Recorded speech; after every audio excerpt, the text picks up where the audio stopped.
What's up, everybody? This is part three of my four-part Celtics podcast extravaganza.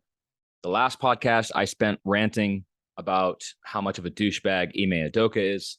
And this is kind of like the opposite of that, where I want to rant about how great Joe Mazzula is. So obviously, Joe Mazzula is our interim coach this year. Um, and I wasn't I wasn't super optimistic, and I feel like a lot of people were quite skeptical of this hiring for a few legitimate reasons. One, the guy is really young, like really young. I think he's 34 years old, so younger than Al Horford.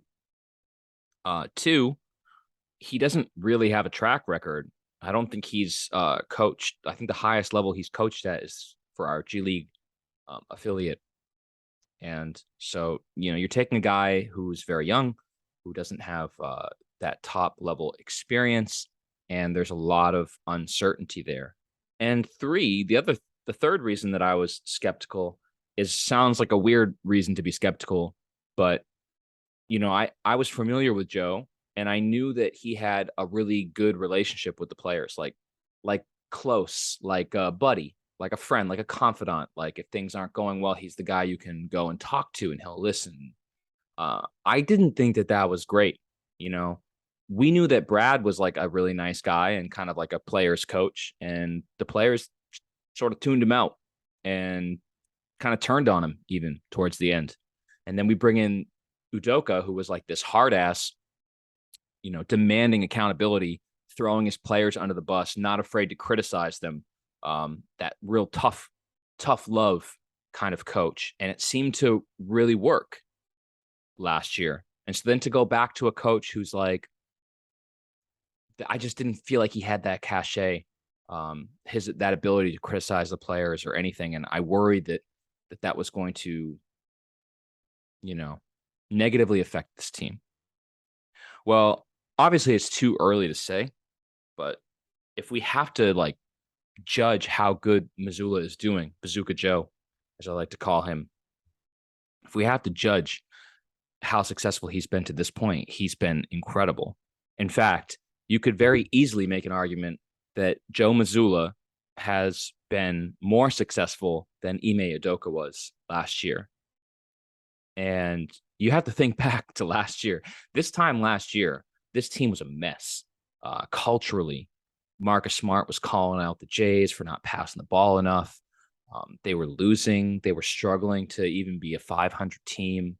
They just looked like they didn't really like each other. Like the vibe was all bad. The offense was disgusting, and the defense hadn't come together yet. And you got Ime just like throwing players under the bus all the time, which we thought was refreshing, but we were also kind of like a little bit wary.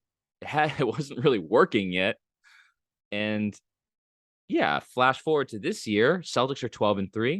It's all good vibes. The Celtics players have nothing but great things to say about their coach.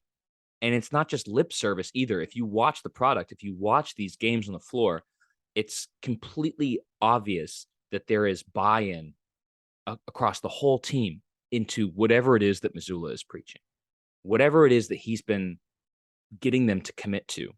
And you can see it. You can see what it is. It's very easy to see. Space the floor, shoot threes, shoot at the rim, spread the ball around. No ISO heavy stuff. No my turn, your turn. Everyone is in helping each other. The best players in the team are screening for the bench players, setting screens. People are coming off of curls. There's tons of movement. People are making backdoor cuts. It's honestly, it's gorgeous basketball. And I think a lot of that is what Mazzula has been preaching. And the fact that he has a strong relationship with his players, it's them buying into what he's been preaching.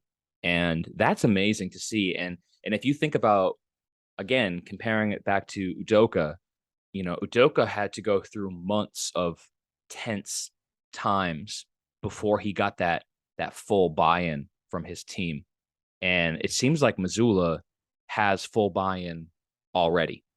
And maybe that's the difference between trying to get your team to commit to a defensive ideology, which is taxing and demanding physically and mentally and exhausting and not super exciting or fun.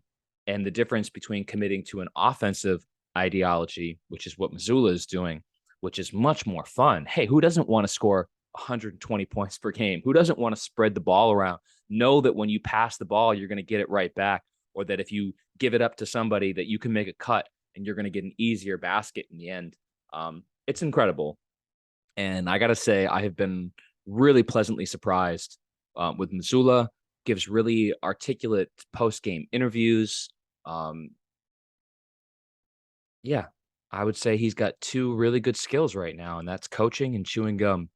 And hopefully it continues. The Mazzula experiment has been really, really eye-opening. And again, I'm just going to take another shot at Udoka because this is what I'm doing. Everyone praised Udoka for what he did with this team last year. But if you look at the Celtics staff, if you look at the fact that Will Hardy was his head assistant last year and got poached by Danny Ainge when he went to Utah, and you look at the success that Utah has had at the start of this year and how good Will Hardy has looked, and then you look at the fact that all the way down the line with Mazzula, who was doing the G League affiliate last year, and then he steps in and he's having success, starts to feel like maybe this wasn't just Udoka having this amazing success, that maybe it was more of a, more than just him, that Hardy was part of it and that Mazzula might have been part of it as well. And that's, wow. What a gift. What a gift to lose someone like Ime, who we all kind of viewed as this coaching rock star, and to have someone step up and just not miss a beat. It's been really incredible. And again, I absolutely love what Mazzula has done with our offense. The Celtics haven't had an offense that's looked like this. I don't know if we've ever. You'd have to probably go back to the 80s Celtics with Bird and company.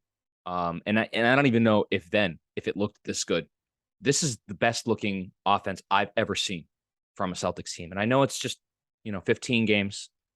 I don't want to get too hyperbolic, but it's incredible. The movement and the cutting and the screening and the spreading of the ball and how many assists we regularly get in a game.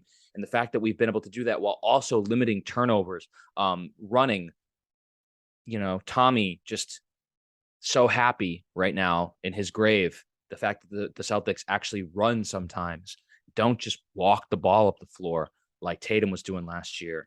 Not a lot of ISO, my turn, your turn stuff. Just, it's beautiful. It really is beautiful basketball. Incredible to watch. And yeah, I think a lot of that starts with Mazzula. So just a lot of praise for him and for what he's done with this team so far. It's been amazing.